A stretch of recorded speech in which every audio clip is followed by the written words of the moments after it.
Hello, and you're listening to the Fans Boxing Podcast. I'd like to welcome back on the show the trainer to the stars of the Kickstock Gym, Norwich's Graham Everett. How are you tonight, Graham? Yeah, all good, thank you. Yeah, everything's fine. Oh, brilliant. Thanks for giving up your time again, mate. No worries. Yeah. It's been a while since we caught up on the podcast, and it was right if you just recap the last Shamrock show, if we could. Please, Graham. All winners. I'm trying to think who fought. Oh, Obviously, Joe Hearn was, very destructive as always. I thought Zathan Morris was probably his best performance so far.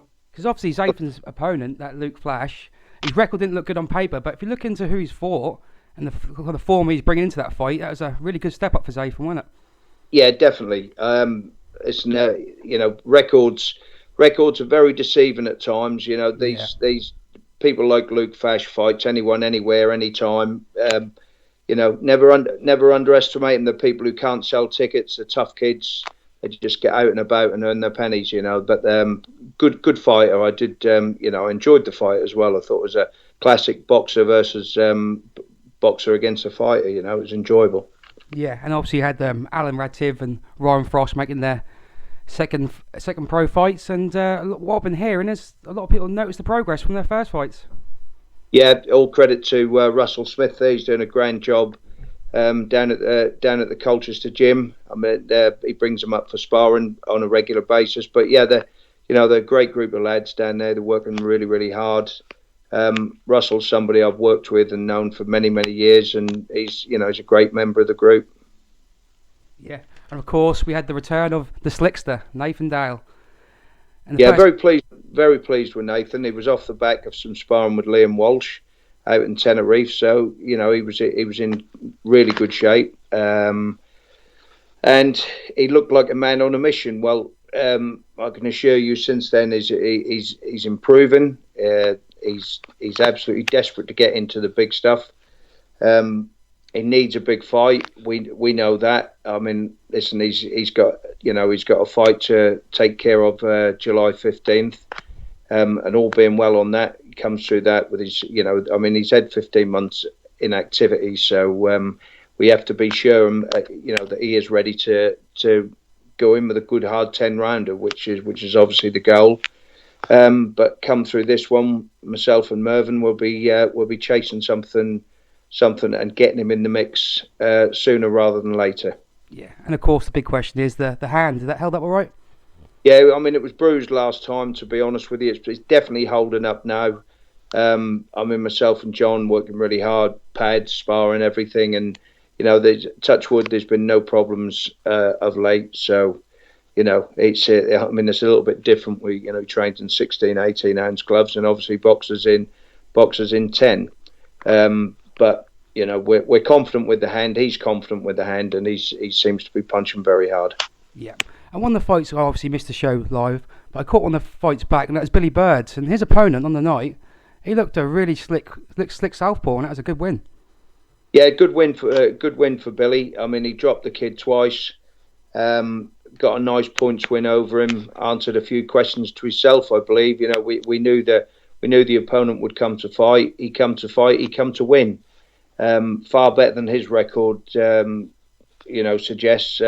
Yet another one. You see, he brought a few problems for Billy. He was a hard punching southpaw, but I think Billy raised his game, handled the situation very well, and got himself another win and another belt. He's not actually on the next Norwich show. He's boxing 2 days later at York Hall. Yeah, he's in the Tommy Duff show, isn't it? Yeah, so it's a busy weekend for everybody. Yeah, I look forward to that weekend. And moving on to obviously the news that's been breaking lately. Obviously we've got big Sam Sexton, who returns on the next Hall show, and he's been obviously had some good news from the British board about being linked up with Dillian Whyte. Well, the actual situation is, at the moment, he's been matched in an eliminator and an English title fight with Dave Allen. Yeah. It's gone out to purse bids. We'll see on the second week in July where we stand with that. I mean, obviously Sam wants to fight Dillian Whyte. Dave Allen wants to fight Dillian Whyte. So it's a little bit. We don't really know what's happening at the moment, but it would make sense for because the boxing board would not accept Dave Allen for his lack of experience, but they were happy for Sam to fight Dillian Whyte. But it does seem that Dillian doesn't seem too interested in fighting Sam for whatever reason. I think he's a hard night's work. Sam. He's a good mover, good boxer, fast hands. He's at the top of his game at the moment. He is a very difficult bit of opposition. So we'll see. We'll see what happens. We'll see if Eddie Hearn is interested in making the show. We'll see if Eddie's interested in making Sam against Dave Allen. But the main thing is, let's worry about July 15th next week. We need to get through this one. Yeah, of course.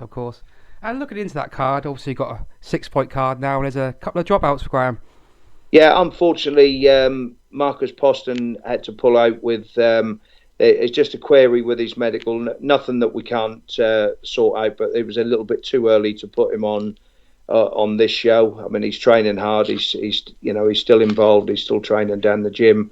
And all being well, he will be out possibly before the summer, definitely early September, or definitely September, if not. You see, so it's just a matter of a little bit. I mean, listen, Marcus has waited a few years to turn professional, so what's a few more weeks it's not going to change anything.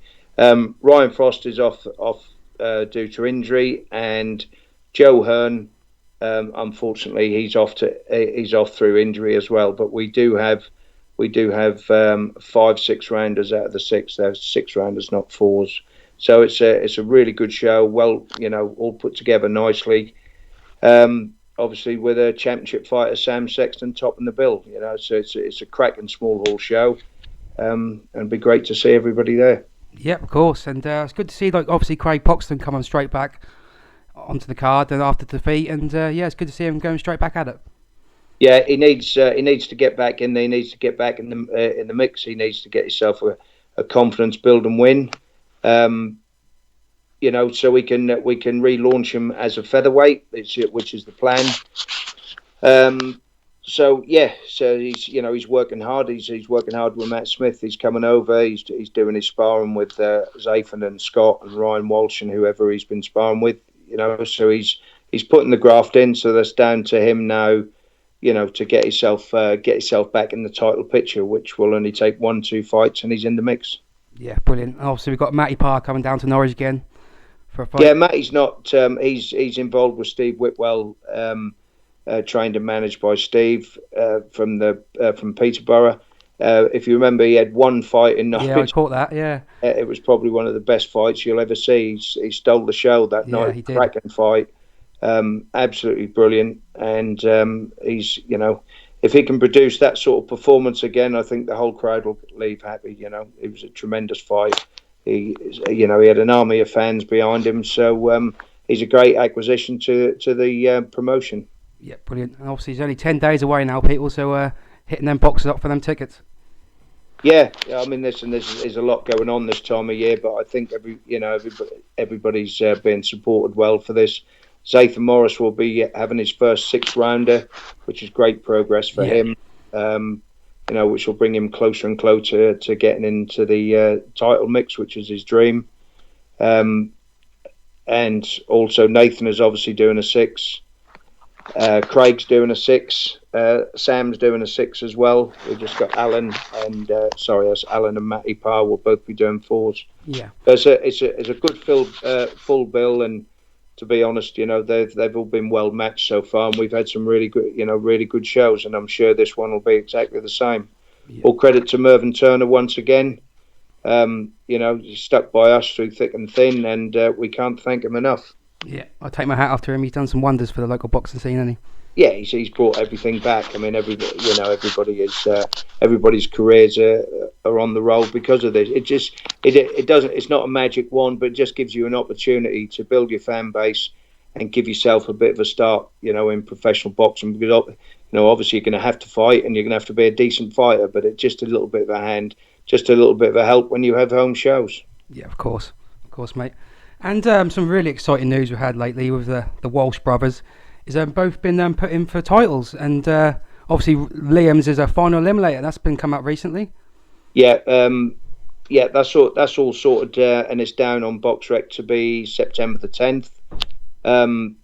It's a cracking fight. It's a fight he wants. It's a genuine world class fight, and it's obviously something that Liam has been desperate for a while now. But it's here now. He's full in preparation, and this is, as Liam says, let's see if I can fight, and we all know he can. Exactly. He wants to be edgy. He wants to be nervous. He wants to have a big name against him.